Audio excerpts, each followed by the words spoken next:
All right, good morning. We're going to go to the book of Ecclesiastes. Ecclesiastes. And prayerfully, when we're done, we'll know the whole book in less than an hour. So let's open in prayer, and we'll begin with book of Ecclesiastes is right after Proverbs if you can't find it. So, which is right after Psalms. Let's pray. Father, we thank you for this morning, the blessings you bestow upon us. Again, allowing us, because of the quick quarantine, to come back together. We pray for all of those that are dealing with a loss this morning. We lift them up. Father, you are the greatest. You are a God who cares and a God who does deal with all our sorrows and all our angst. And Father, we thank you for who you are. Father, we also lift up those traveling. Many are traveling back home today from fall break. I also lift up James as he's teaching at another church this morning. Be with him. Help his words to be your words. Father, again, I want your blessing on this time as we spend in this great book of Ecclesiastes. In Jesus' name, amen. Ecclesiastes. I know for sure, without a doubt, most of you are familiar with like 2 or 3 verses that are overly abused by Hallmark or some other card company. And you've said, I know where that is, it's Ecclesiastes, or you use a certain verse in here to kind of support whatever walk you're doing. But I want to give you a clearer understanding of this book this morning, so when you go to it, you'll get a really good grasp of it. Some people have called this the book of human viewpoint. I will go with that. I would also say it's the young person's handbook for life. Every young person, and I'm saying the second they could read, should read this book over and over again. Let me tell you a little bit about the name, because we have the name Ecclesiastes, and if any of you are semi-literate in Greek, you can see the beginning of that says ecclesia, and that's where we get the word ecclesia from. So in the Greek version of the Old Testament titled this book, they titled it the assembly, the root for assembly, the assembling, and who leads that assembly. So actually Ecclesiastes is the pastor, the book of the pastor. The original name, though, in the Hebrew is Koheleth. So if you're writing notes, it's Koheleth. Let me do it again. Koheleth, or you could exchange the K for a Q. I think it's more popular with a Q. So it's Koheleth, and that is the Hebrew title for the book, and it means teacher or preacher. Now, I don't know how many times I've been called the preacher. I don't particularly care for that title. I don't know if Jack cared for it. I don't like reverend. Pastor works really good for me, and I will go with that. So you could call this the pastor's viewpoint, but preacher or teacher. And here's what's happening. Solomon's using this book to teach people what he learned about life. And for whatever it's worth, it's important to know that, what life is about. Look at verse 1, chapter 1, verse 1. It says, the words of the preacher, the Koheleth, that's where they get, remember, Hebrew Bibles usually get the word, title for the book and some of the first words of the book. So the words of the preacher, the son of David, king in Jerusalem. So from that we ascertain it's Solomon writing this book. It's a couple of interesting things. He titles himself in this book, and we'll look at that. And same with Proverbs. We looked at that last time, I think about, it feels like a year ago, but it was like 3 or 4 weeks ago. So look at chapter 12. And we're going to stay within this book. So it's only 12 chapters, so you can be able to find these verses. Chapter 12, verse 9 and 10 says, in addition to being a wise man, so Solomon was asked for what? Wisdom, and God gave it to him. So in addition to being a wise man, the Koheleth, I would put that in there, so it's the preacher, also taught the people knowledge.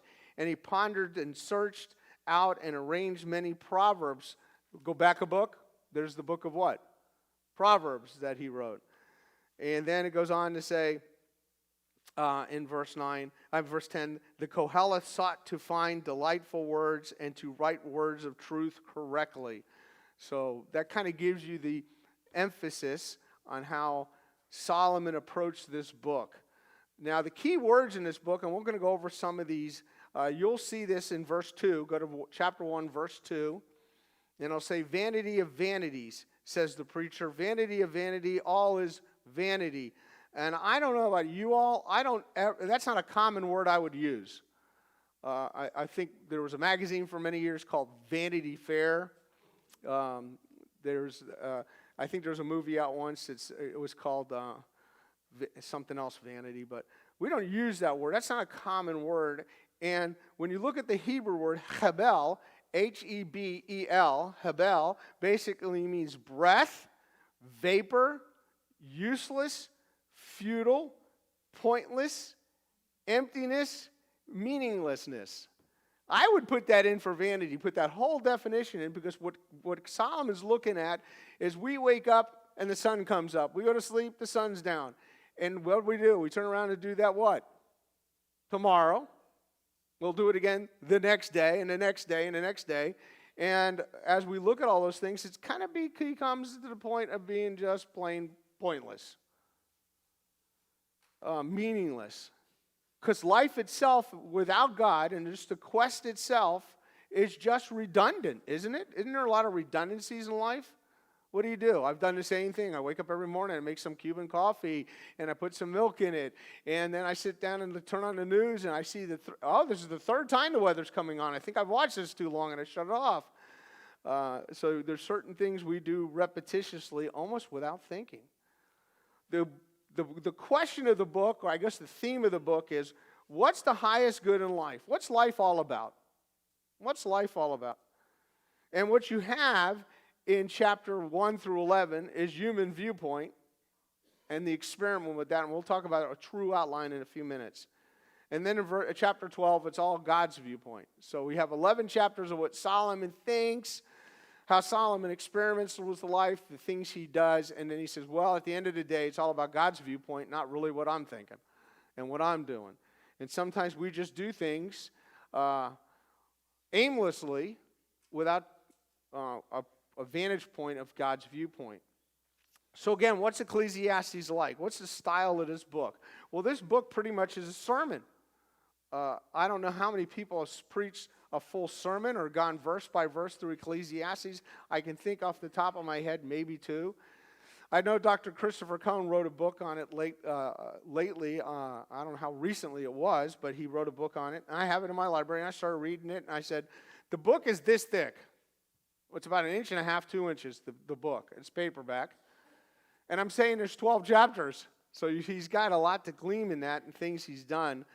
But again, if you're writing a philosophy book about life, I think this is a pretty good place to start. Go to the book of Ecclesiastes. This is his viewpoint, his message he's giving. He's not only giving it as a preacher or a Koheleth. He's given it as a man of wisdom. I believe he wrote this when he was older in life. He was much aged, and he was passing down some wisdom, things he had learned, lessons he had gone through. And what I would ask him when I get in this book is, what in life is not meaningless? What in life is not empty? What in life is not pointless and futile? Those are the questions that we can ask. So let's look at this. Let's look a little bit at the parallels that Solomon has in this book and just see what he says. I think this is the best way to do a survey of this book. It's just let's do some comparison. First of all, in chapter 2, verse 1, so remember we're staying in the confines of Ecclesiastes. So in chapter 2, verse 1, he says this, I said to myself, now first of all, is that a good place to be sometimes? Now, don't lie to me, because we all do it, right? We all say, I was talking to myself the other day, and what the great philosophers of life say, it's okay for you to talk to yourself, just don't what? Don't answer yourself. Well, that's not necessarily true, though. And he said this, come now, I will test you with pleasure, so enjoy yourself, and behold, it too was futility. So as he got there, he said, this too is futile. The idea of futility is trying to catch the wind. The other day, I had a monster spider in my garage. So big, Liz says you're on your own. So I got a big old jar, I covered it, slid a piece of cardboard underneath, flipped it, put the lid on, so they could take it to she could take it to the science teacher at her school. But I captured it in a jar, and I could see the spider, right? It would probably be pretty good for a kid to go with show and tell with an empty jar and say, look, I caught wind. And you can't do that. It's a futile effort to try and trap. It was pretty windy yesterday. How would you get that effect if you tried to capture the wind? Look at verse 17, same chapter 2. So I hated life, for the work which had been done under the sun was grievous to me, because everything is futility and striving after the wind. All it is like, what's the point? What's the point? I'm sure none of you have ever seen a child or an adult running, and you say, hey, why are you running? What are you trying to do? And they say, well, I'm trying to lasso in the wind, trying to corral it. It's not going to happen because it's a futile attempt to do anything. Look at verse 10, same chapter, verse 10. It says, and all that my eyes desired, I did not refuse them. I did not withhold my heart from any pleasure. My heart was pleased because of all of my labor, and this was my reward for my labor. So he could do anything he wanted to do. He could do anything. He had the ability to do anything on earth to erase the void that was in life, to make sure that somehow life had a meaning. And he says this and adds to that in verse, as we looked in verse 17, it's just striving after the wind. It's just strive. Now that term, that idea, striving after the wind, is used 13 times. Look at verse 11. Thus I considered all my activities which my hands had done, the labors which I had exerted, and behold, all was vanity and striving after the wind, and there was no profit under the sun. Now here's what happens. He's setting the mood for you. The mood of this book is everything you do in life is under the sun. Human life happens under the sun. Now, I know when we say things like the sun goes down. The sun doesn't go down, people. We turn, okay? But we do say terminologies that are kind of easy for us to handle. But we're always living life, and he sets that mood by these three ideas. All is vanity, it's striving after the wind, and it's all that happens here on earth under the sun.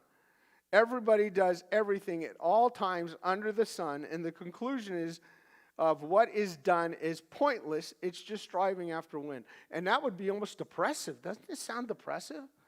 Because if you live life without a God orientation, and you're just living life for all the gusto you can get, and we've all heard all the beer commercials basically, Nike commercials, just do it. And at the end of life, you say, what have you done? What have you accomplished? And you can say, well, I've done this and this and that and that. And you say, but I feel like there's an emptiness, a void. And that's what Solomon was saying. Just living life to live, to get all the pleasure and gusto you can. We would even add hedonistically, just to, what are you living life for? So I can be pleased. So I can have all the pleasures I want. What are they? Anything I want, I can go. Now, many of you are maybe like me. I think about, here's what I want to get. When I think about it, and I explore prices and think what I can get, and then it gets discontinued, and you don't spend any money. It works out well sometimes because you're not willing to pull that trigger really much. You say, well, what at the end of the day, what do I need that for? And I'm not talking about, the oven broke like with Sam or something like that. That's a need, a necessity. I'm talking about a want. And Solomon could get all the wants, all the things that could please him. And I want you to know that Solomon's older when he's writing this book. And if you read this book like I am getting old, and you read it like that, you'll get the full impact. He's old, he's sarcastic, he's cynical. And we kind of ridicule people for being old, cynical, and sarcastic. But these are the things that bother old people, and they look at you and they say something, and you say, oh, you're just being cynical. No, it bothers me. Because that's how they look at life, and there's cynicism that comes out. And I think it's common for older people to be like that. They've led a longer life, had more experiences, and they say, what's it all about? What was that a long time ago? What's it all about, Alfie? Remember that? So here's what Solomon looks at. I'm going to give you some of the major thoughts that he kind of tried to explore. Look at chapter 4, verse 1. And if you notice, if you read this book thoroughly, I didn't do it, and I'm probably, if I could take 5 minutes on my computer program, I could do it. But he uses a lot of personal pronouns for himself. I, me, my. Okay? So you know it's all about his interests, his loves, his wants, his passions. And in chapter 4, verse 1, he says, I looked again at all. So I would say this. I looked again at society. I looked again at all of society. All the acts of oppression which were being done under the sun. So I think one of the things that bothered him is oppression. The oppression he sees. And we could look at this with non-American eyes because we think we're oppressed and barely even touching it. But if you look worldwide, there's oppression going on. And he says, I looked at society and all the acts of oppression which were being done under the sun, and behold, the tears of oppressed, and that they had no one to comfort them. And on the side of their oppressors was power, but they had no one to comfort them. And I can bring up a real good instance. The refugees of Syria are living in refugee camps, and nobody really pays attention to them. How can they get... And I would say this, those refugees may be living in those camps for 20, 30 years. There's no way out. And if you look at some of those camps, you would be appalled. And that's what happens in the world. We can't say, let's be good communists and everybody get the same amount, because that's ridiculous, that whole lifestyle, because some people can't handle any money. They're not good with it. And other people know how to build a great business to hire millions of people, so what do you give them? Here, you get the same pittance as everybody else gets? No. But if you look around, you could say there's oppression. Look at chapter 8, verse 4. Chapter 8, verse 4.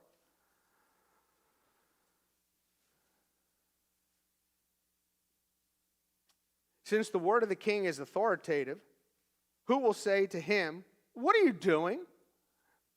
And I think this has to do with him as king.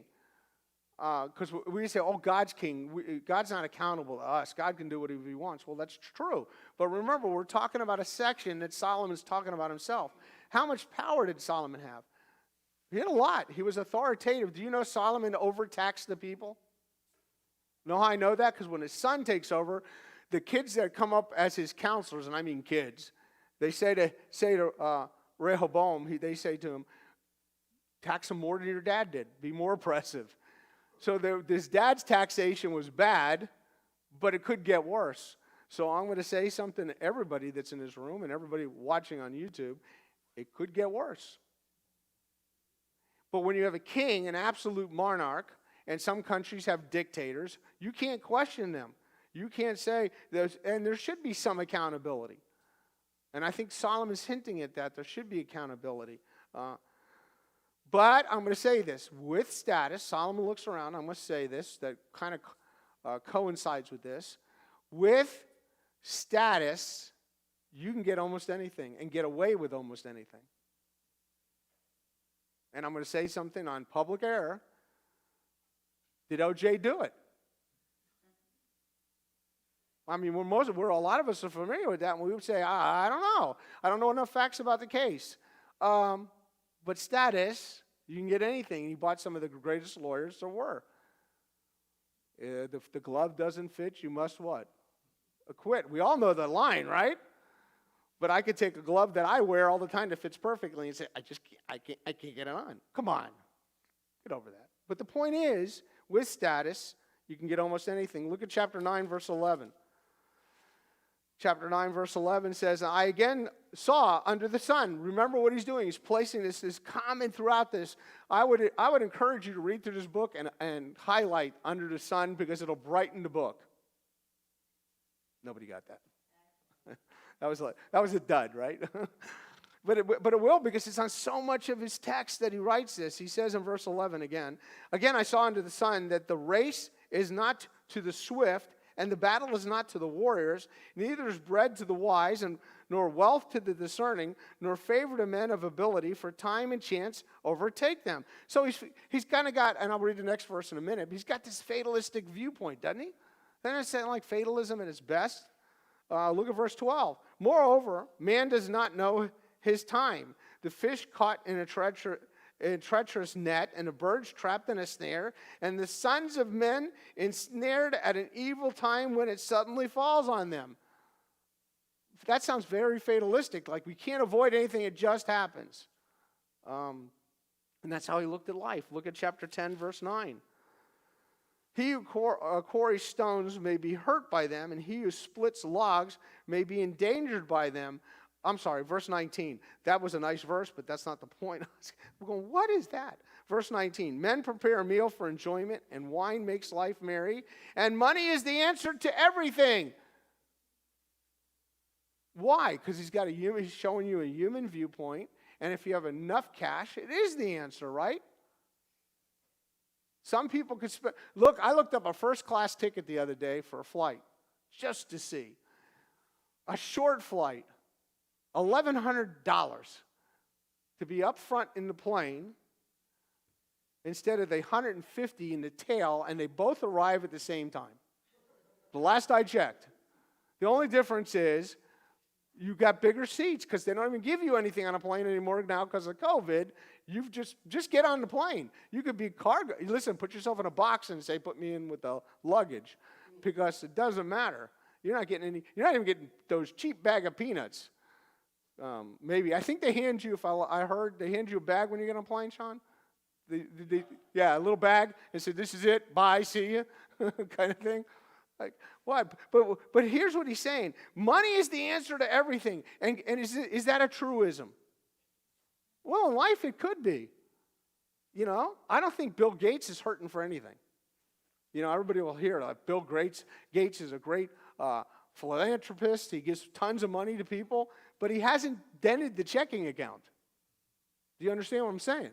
You know, if he's worth $95 billion and he gives away a couple of million, what has he done? You realize he's not dented the account. And you and I go, it'd take me a whole lifetime if I'm lucky to get $1 million. But money, according to the world's understanding, money is the answer to everything. Look at chapter 10, verse 20. Chapter 10, verse 20 says, furthermore, in your bedchamber do not curse a king, and in your sleeping rooms do not curse a rich man, for a bird of the heavens will carry the sound, and the winged creatures will make the matter known. In other words, you can't keep secrets in life. You ever walk into somebody and says, can you keep a secret? You never said that. Nobody's ever said that. Somebody once said to me, can you keep a secret? And I go, well, you haven't told me it yet.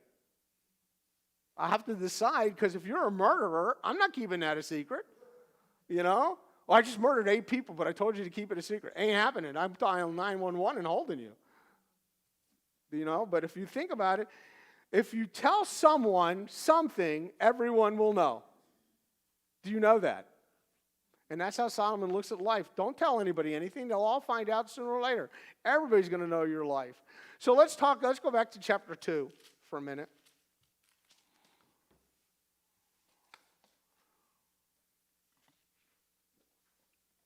So we looked at in those 5 points is things that bothered Solomon.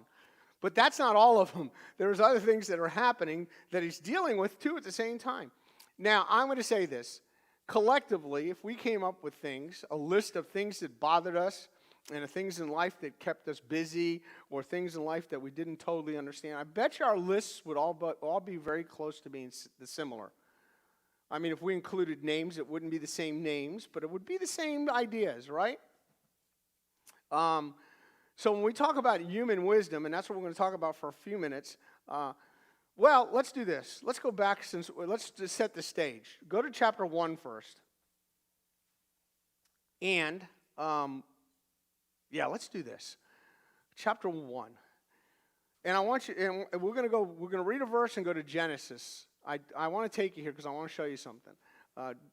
Verse 3 says, what advantage does a man have in all his work which he does under the sun?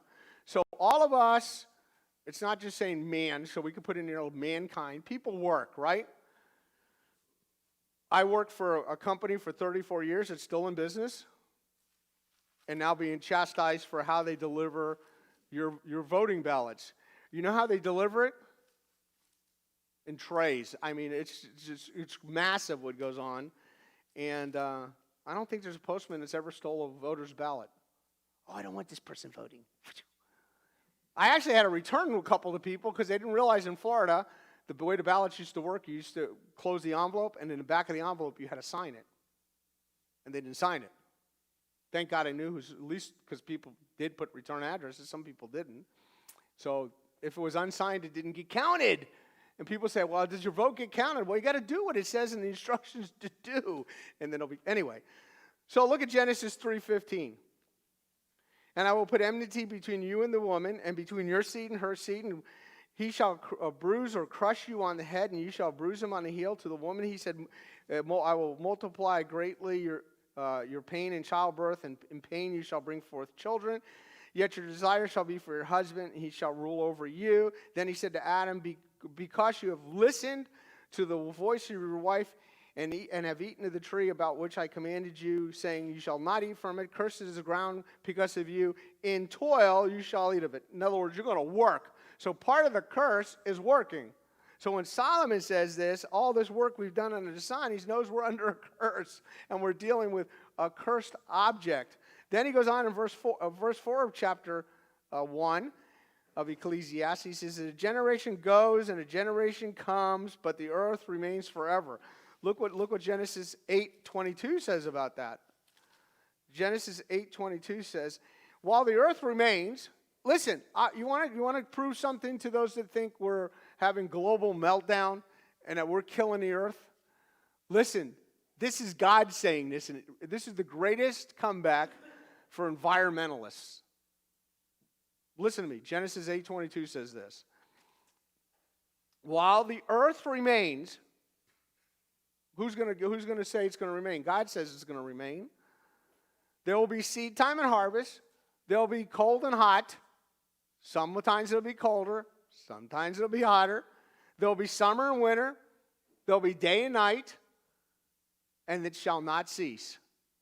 So when the earth is gone, this ceases. So I'm thinking to myself, when God recreates a new heaven and a new earth, we may not have this. We may have the perfect utopia of environment. We may not need, and according to what I've read, there's not going to be a sun. God's going to be the light. So we're not going to have what we call seasons, and it's going to be, I would think, a perfect tropical environment. You can come with that gaudy Bahamian outfit, the shorts and the shirt that don't match and have flowers all over them. You can come relax in God's kingdom, right? Because why? This is what the earth is about. We're seasonal. We work on different harvest and planting times, and God says as long as there's earth, it's not going to change. Right? That's good for me. So all those global environmentalists who says, I believe in science, I believe in God. God's the best scientist there is. Did you know that? He majored in all of them. Oh, wait a second. He wrote them all. He invented them all. Ecclesiastes 1:5 says, also the sun rises and the sun sets. Well, what did God do when he created? We're not going to go back to Genesis 1. He created the sun and the moon and stars, put the celestial things there, and he says the morning and the evening of the third day was, I think it's third day. Some kid will probably say you're wrong. But in other words, listen, we had sun up this morning, and tonight we'll have sun down. These things are normative because God arranged it in such a fashion. So go to chapter 2 now, verse 15. Ecclesiastes 2:15. Now, what we could surmise so far from chapter 1 is life is one thing after another. Life, everybody has life changes that come about and things that are going on. And 2020 has been a fascinating year. I'm going to say something else, though. 2021 is not going to make it much better because do you think the environment in the world is getting a better place to live? And God forbid, never mind. Somebody read my mind. Verse 15, chapter 2, verse 15. Then I said to myself, as the fate of a fool, it has also befall me. Why then have I been extremely wise? So I said to myself, this too is vanity. So Solomon said, even though I was extremely wise, what is wise? Remember we talked about wise, I think, a couple of weeks ago? It's skill to live life. Solomon wanted the skill, the tools to live life and have the discernment life takes. Wouldn't you like that in every situation to have the best of discernment to live life? Many times we've had this discussion in the house. What are we going to do? And we look at each other and say, what are you going to do? What are we going to do? Who's going to make a decision? And we both go like, can we just wing it and see what happens?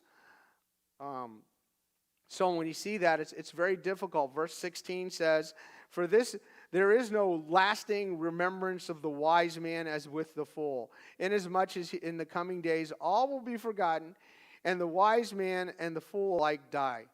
Now think of this. I don't want to make this too personal because you hate to go to church to be personally accosted. But how many of you know have any fond memories of your great-great-grandparents? How about your great-great-great-grandparents? I have no clue who they are. I mean, that's beyond my, I could even, my mom's here, I probably could say, Mom, what about your great-grandparents? Can you tell me something about your great-great-grandparents? And she'll probably say, well, I got a great memory, which she does, but I can't remember any of that because I was probably never told. Those kind of things. Or it's not relevant.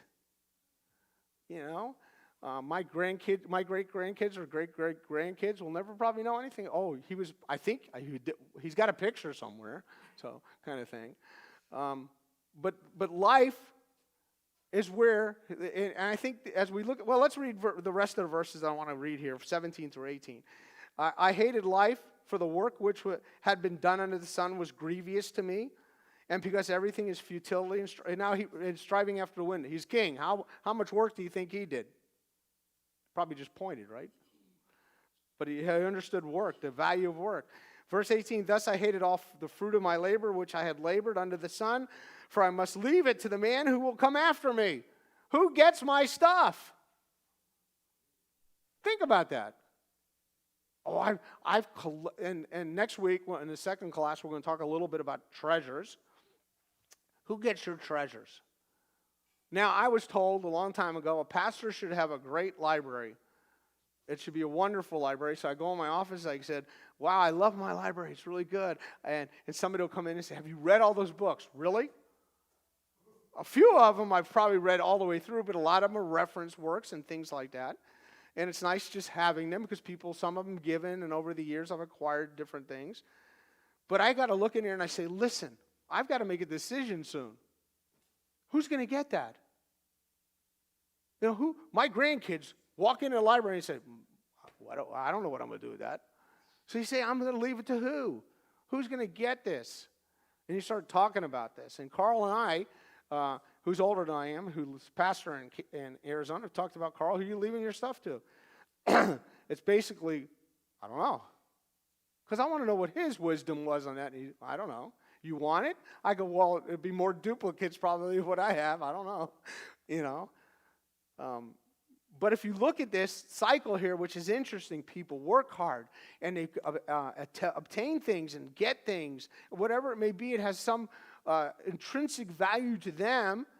And then all of a sudden you die and people get your stuff. I don't know if you've seen it lately. There's a big rash of things going on in Tulsa. It's called estate sales. And you walk in and I get depressed. I've been to them a couple times. I get depressed. I go, they had all this stuff and their family didn't want it? And they're having an estate sale, and who gets the money? They're gone. And we know the estate sale is probably pocketing a quarter of it at least, but who gets it? And then I add to this, in a few years, you'll be forgotten. You're gone. You were just here and gone for a time. And how long you take up in life isn't a whole lot of space, guys. And that's why I love the fact we're going to live in heaven for eternity, because life is such a dismal, small part of that. So let's read verse 21, because I think this is a pretty good wrap-up verse here. When there is a man who has labored with wisdom, knowledge, and skill, then he gives his legacy to one who has not labored with them. This too is vanity and great evil. See, Solomon thought it was evil in his mind, okay, that he worked so hard to get stuff and he gives it to somebody who really doesn't care. Here's how I could tell that's true. Loan something to somebody. Loan something and go visit it at their house. Right? I've learned something. Eric told me something a couple months, probably a year ago. He says, take a picture of what you're given with the person. If you're loaning them something, and you take a picture. That way when you're in their house and you say, oh, it's mine. See, I gave it to you on this date. You know? And I learned in my life, because it's going to sound terrible, I only loan things out I don't care if I get back. So if somebody walks up and says, I need to borrow your mower. Nope, sorry. Because I know if I don't get that back, you're not going to come mow my yard, kind of thing. But it's hard, because that's how we get cynical. And we get hardened because we don't want to do certain things because we don't trust people. I was taught by a man years ago.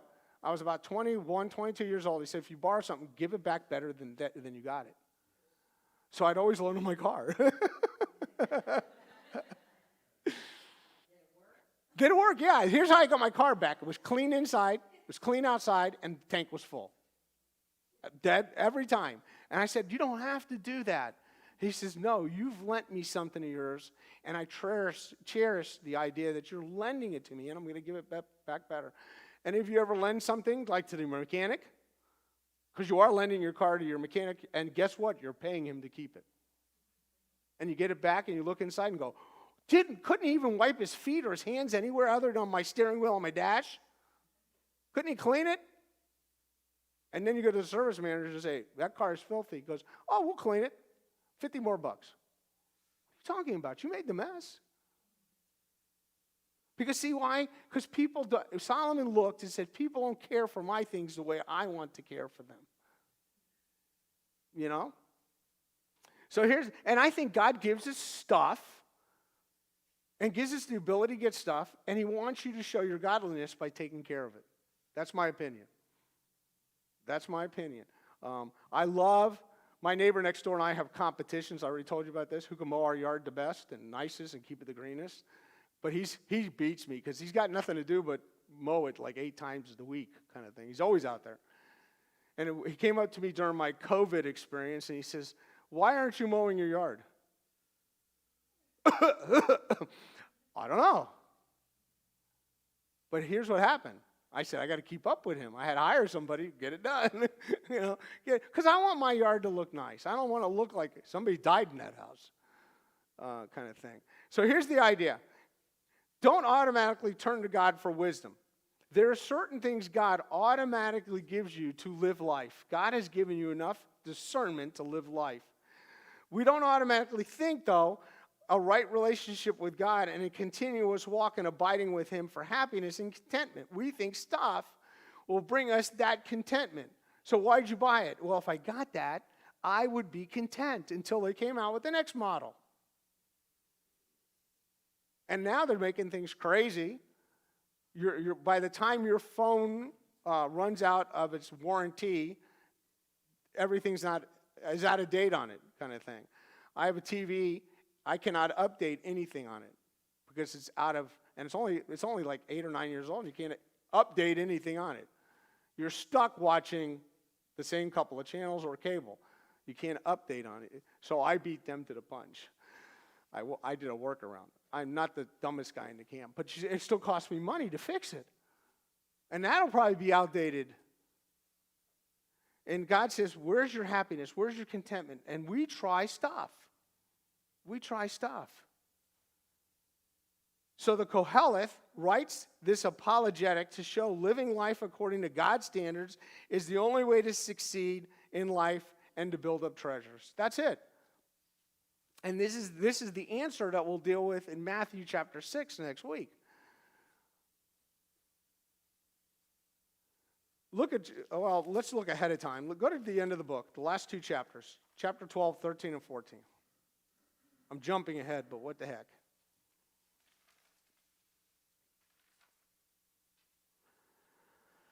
Now, you can tell what this part of the book is. It's called the what? The first 2 words are the conclusion, right? Or we could say in Looney Tunes fashion, that's all, folks. And here's what he comes up with. When all has been heard is fear God and keep his commandments because this applies to every person. How's that for something to be put up in a business? Okay? And God will bring every act to judgment everything which is hidden, whether is good or evil. And evil isn't what we think of as like satanically bad. It's just that evil is something that's worthless, that's no good for anything. Just like good is good for something, and we've talked about that enough on dealing with the judgment seat of Christ, and probably have visited again in the last lesson this morning. Since we're in chapter 12, look at verses 1 through 4. He tackles another issue. And I hate to say this, a few of us in this room are in these verses. Remember also your Creator in the days of your youth, before the evil days come and the years draw near when you say, I have no delight in them. Before the sun, the light, the moon, the stars darken, and clouds return after the rain.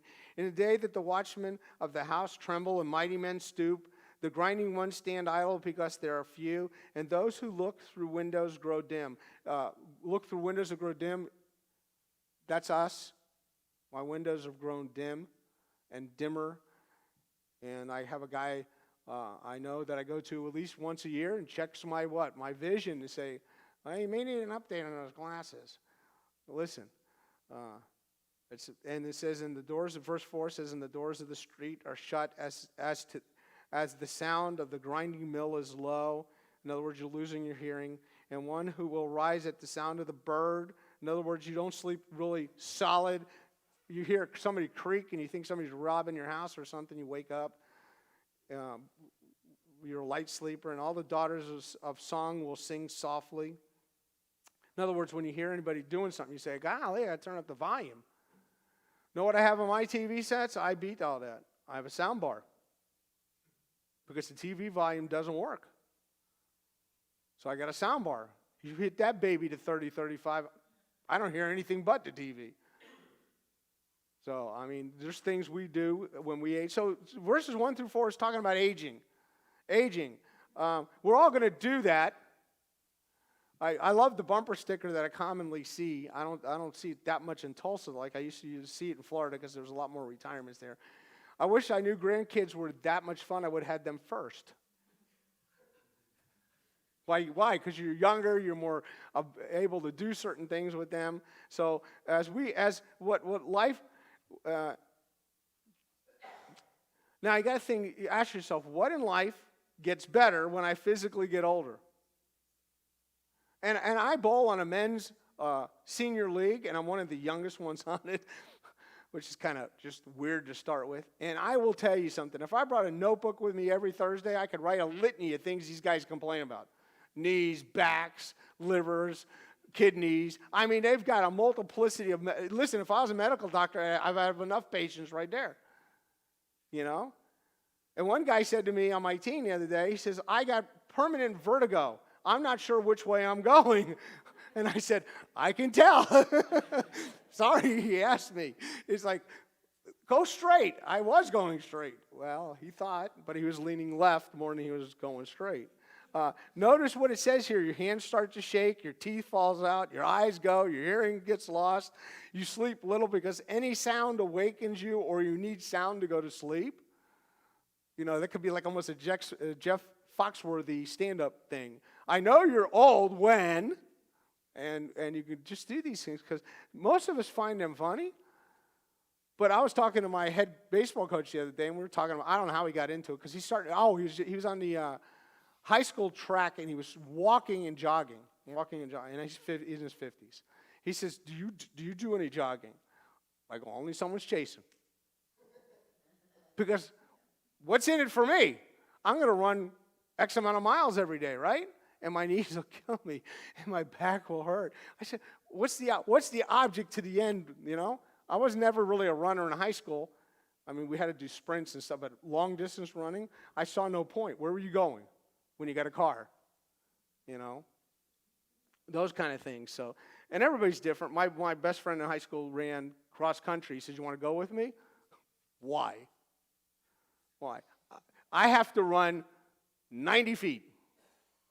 30 yards. That's it. Clock me into 30 yard. He has to run 26, high school I think it was 14, 13 miles, something like that. They did half marathons. Look at chapter 4, verse 4. So he was going places and not seeing anything. Chapter 4, verse 4. And I have seen that every labor and every skill which is done is the result of rivalry between men and his neighbor. This too is vanity and striving after life. You know what this verse is about? Competition with the Joneses. You know, the Joneses just bought a brand new John Deere riding mower. You got to go out and go what? I got to get a John Deere plow or whatever. I got to one up the Joneses. There's another bumper sticker that says the one with the most toys wins. You've seen that one? Well, that's the same idea. They got it from Ecclesiastes chapter 4. Chapter 8, verse 10. Chapter 8, verse 10. So then I have seen wicked buried, those who used to go in and out from holy place, and they have soon forgotten in the city where they did thus. This too is futility. And this has a little bit addressing what do you acquire as way of rewards in life?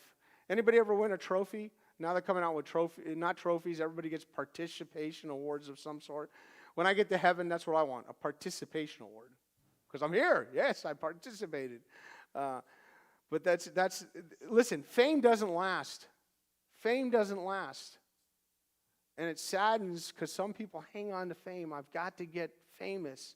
And we all have different looks at what fame really is. To us, certain things are not famous, you know. Some people that don't care about basketball, certain things, basketball players that are famous, we say, who cares? You ever see some athlete doing a commercial and say, who's that? But he's got fame because whatever they're doing it for decided to hire that guy because he has fame. Chapter 7, verse 4. Says, the mind of the wise is in the house of mourning, while the mind of the fools is in the house of pleasure. So here's we got mixed up ideas. We look for certain things, and we don't get that place that we're looking for in life.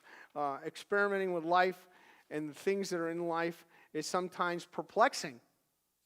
We say, that person deserves this, but they don't get it. And we say, how did that person get that? What did they do? I think sometimes life is perplexing myself. I'll give you a quick outline of this book. It's really easy. Chapter 1, verses 1 through 3 is the Koheleth, the preacher's problem. Here's his problem. His problem is everything is vanity, all is vanity, everything in life is vanity of vanities. Then in chapter 1, verse 4 through 12:12, he experiments with life. He says, here's the things I've done. He's basically given like an autobiography. I've done this. I've tried to do this. I've seen what this. And he makes observations in life and he just writes them down. And what did it get that person? Nothing. What was life? And we could say that part of the book is what life is like without God. And then chapter 12, 13, and 14, his conclusion is, without God, life is all that other stuff. It's just a waste of time. You live, and you die, and you got nothing to show for it. But if you live your life for the Lord, you'll have an eternity to glorify. Look at chapter 10, verse 2, because I think this is really interesting that this is in here. Now, I'm allowed a little leeway here, so bear with me, okay? I'm taking, what is it called? Pastor's prerogative to emboss something. It says, a wise man's heart directs him toward the right, and the foolish man's heart directs him towards the left. So you're laughing before I even said it. There we have Republicans and Democrats. So the wise are on the right, the fools are on the left. Here I am stuck in the middle, kind of idea. But I think it's funny because Solomon does address politics, believe it or not. Solomon does address wealth. He addresses aging and sex and politics and all the things he indulged in under God's great creation, which he calls under the sun. And he discovered, and he wants kids to learn this early, and it's just good to expose our children to it. Expose them to Ecclesiastes because they're going to try things in life. And don't allow them to try things in life and say, well, I'm allowing them to do this because I've done it and they've got to learn their own stuff. No. Solomon's writing his book so they don't have to do it, so they can learn. It's all a wasted time, and it's striving after wind. And Solomon could do anything. Remember, he had 700 wives and 300 porcupines, right, or something, concubines. He had it all, everything you could think of. You think that, I always laugh at the again, levity for 1 second. I laugh at the Arabs that say, if we do jihad, we get 70 virgins. And I go, what happens after 2-3 months? What you got to look forward to then, dude? So, people come up with the stupidest things, Some of you will get that joke in a few minutes. What is he saying?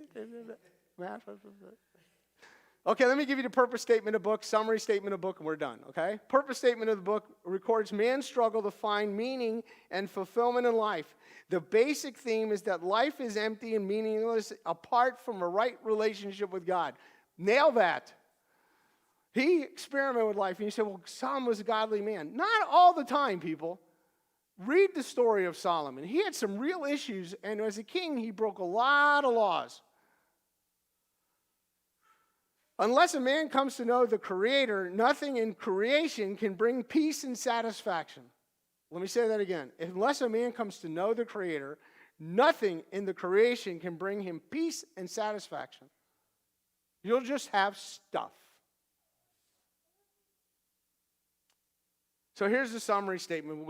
That was a purpose statement. This is a summary statement.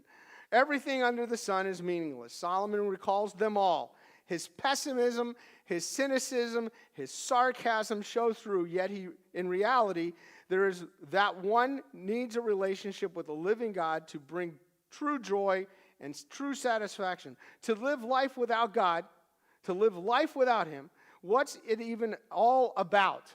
If you're living life without God, what's it all about anyway? What's your end game? What do you want out of life? Because Solomon says, living life is obeying God's commands. Then you can truly enjoy the creation that the Creator has given us. You can look at a tree and say, man, that's magnificent. In a few weeks, it's going to be magnificent here as fall approaches. And only God can bring those colors out. God has the greatest color palette and scheme that's out there. And TVs try to copy it. Once there was, you could turn on black and white, and you could pretend like it was, what's that? Billy Crystal once said, I didn't know baseball was in color until I went to a game. He had a black and white TV. Then we got a color TV, and we came out with a thing called Technicolor, and we thought, wow, that's great. Now they have 8K TV, isn't it? Like 8,000, 8 million luminescent dots on their TV, so you can get the brightest of all colors. And I'd say, just look outside. God did it for you for free. Father, we thank you for this time in this wonderful book of Ecclesiastes. Help us to learn the lessons that Solomon so wisely said, that living life without you is futile, emptiness, meaningless. Father, again, we thank you for this time. In Jesus' name, amen.